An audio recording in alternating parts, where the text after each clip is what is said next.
Hi, welcome to another poetry reading. This one is something I haven't done yet, I believe, but is a double reading. I'm reading two poems from the same author in one sitting. I know, so much heavy lifting work. Such a struggle, a triumph of achievement of the human voice. This is by the poet Hala Alyan from her most recent collection, The Moon That Turns You Back. And today I wanted to read two because often I find that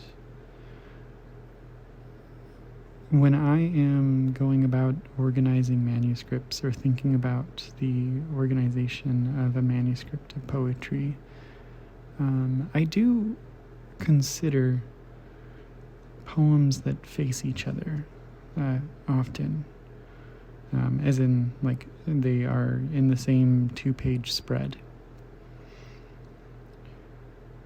And Alyan here, I think, has just such an incredible knack and talent for, writing generally, but also for how to compose a collection that I wanted to read a two-page spread.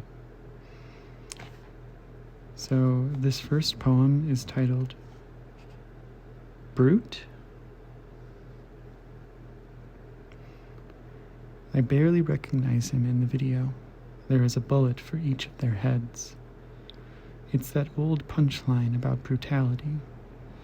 It turns you into a nooses hanging in Martyrs Square.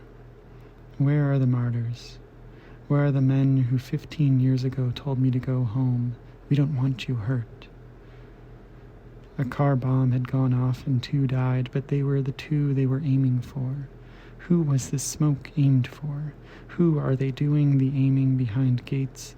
The diviner says, open your heart chakra. And I laugh in the middle of 5th Avenue. I look at the clean buildings and trimmed trees. I look down at my heart, neatly inside my chest, my Apple Watch, my water bottle. I want to fight for a country even if that country didn't want me, even if when my mother bought a patch of land and tried to put my name on it, they wouldn't let me. Because my name is my father's name. Because he was born in Palestine, and so impossible. And so I am fated to love what won't have me, you know, the way our mothers did.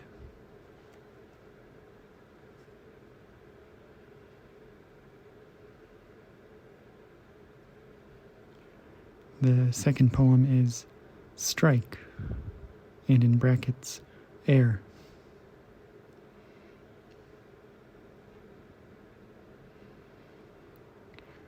And there are griefs that hold like teapots, and there are bodies that open like ports, and there are rains that mushroom, and there are months that reverse like cars, and there are loves that burn like Sunday. And there are loves that burn like Sunday. And there is a grave an hour from the sea, and the only thing left to do is fill it.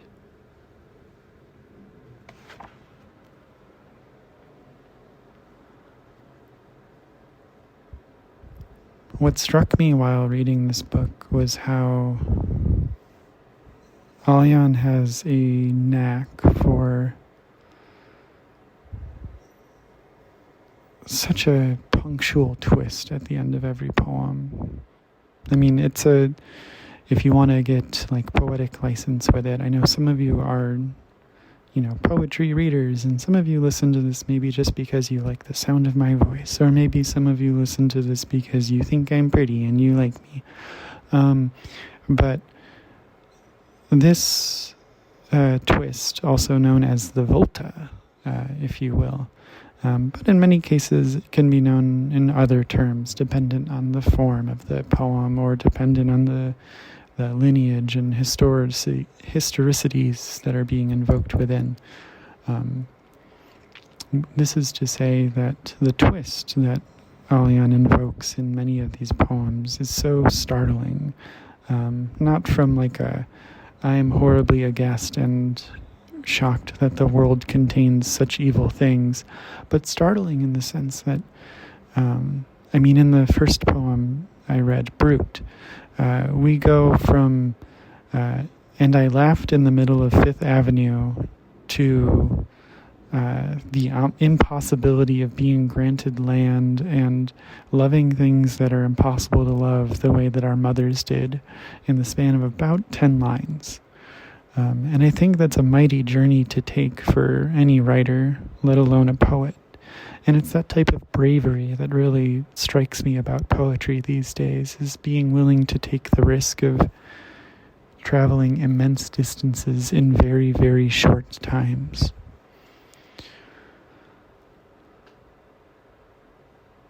They are trying to work on faster air travel. There are 3 primary speeds of air travel that we can think about. One is the standard aviation speed at which we comfortably fly commercially, which is subsonic, and this is to say that you're not going fast enough to break the sound barrier. There is a supersonic that will likely never be achievable, or I shouldn't say never, but shouldn't be achievable commercially in our lifetimes from technological limitations. However, there is an in-between space called transonic, which is to say that it's cusping the sound barrier, and because of this, it takes less energy than to break the sound barrier, but still travels significantly faster than a fully subsonic flight. I mention this because I think a poem is transonic in the sense that it's transcendent and it is a sonic and auditory nature. But also that secondary definition of transonic is all about speed and being fast.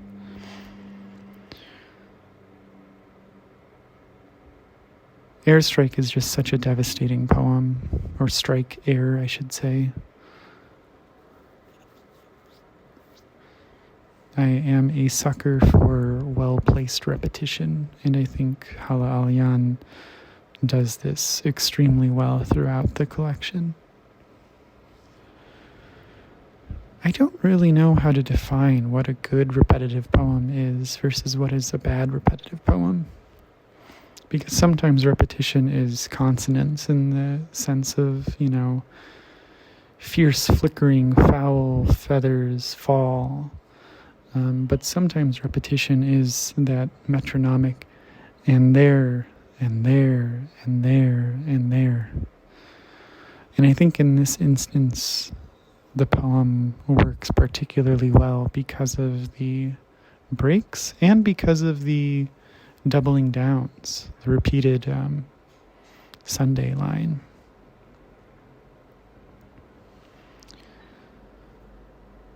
Anyway, I hope this was of interest to you, and thank you so much for listening as always.